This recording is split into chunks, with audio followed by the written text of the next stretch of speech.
In this video, I'm going to go through the fastest way to do the IRS Form W4 for 2021. Now, this is the most updated IRS Form W4. So this is the one that you want to complete if you're filling out the IRS Form W4 for 2021.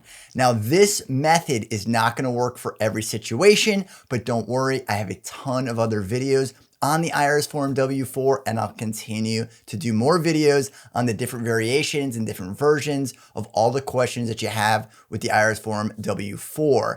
Now, take a minute, go into the comments, let me know what your filing status is, whether it's single, married filing jointly, head of household, and if there are any situations that you have a question on or want to know a little bit more about on how to correctly fill out the IRS Form W4 for 2021. Now, before we get into it, if this is your first time at our channel or you haven't subscribed, click on the subscribe button at the bottom. My name is Travis Sickle, Certified Financial Planner, helping you reach your financial goals. Now, I'm going to go ahead and pull it up on the screen. And again, this is the fastest way. It's not going to work for everybody, but don't worry, we have other videos on the IRS Form W4, and I'll do more on the IRS Form W4 for 2021. So let's go ahead and pull it up on the screen and let's go through it together, and I'll point out exactly what to fill out and where you're going to need to do a little bit more work if your situation calls for it. So let's go ahead and pull it up on the screen.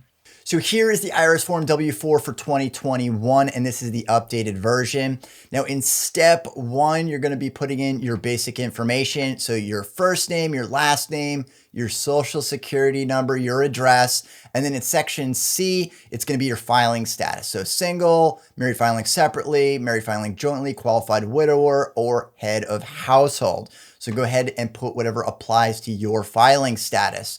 Now, in this next part, it says complete steps 2 through 4 only if they apply to you. Otherwise, skip to step 5.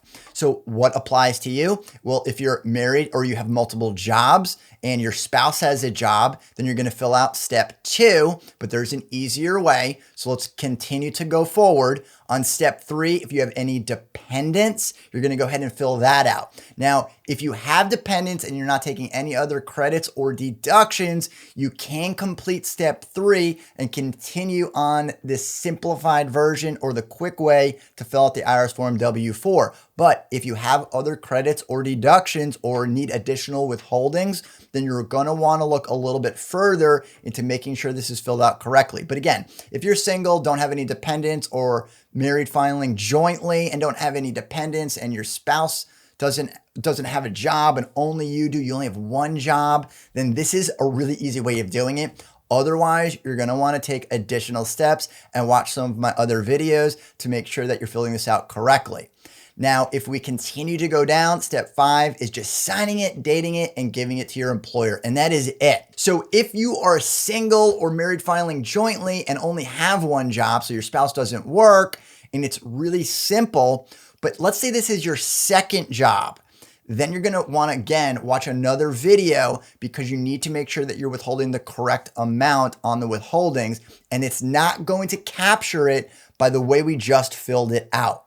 So basically what this is going to do, it's going to give this to payroll, this information to payroll, and they're going to be able to figure out your correct withholdings based on this information. But they can't figure it out if you have other information from a previous employer, a second job, your spouse's employment, or other credits or deductions that you're taking on your tax return. So if that is the case, you're going to want to do a little bit more work. But if it's simple, as I just described, then you can fill this out and give it to your employer, and that is it. And again, go ahead in the comments down below and put your filing status and any other questions that you might have, and check out some of my other videos. I'll leave a link in the description at the bottom to see some of the other variations and versions of the IRS Form W4 or how to fill it out correctly. And if you've enjoyed this video, be sure to subscribe and leave your comments down at the bottom.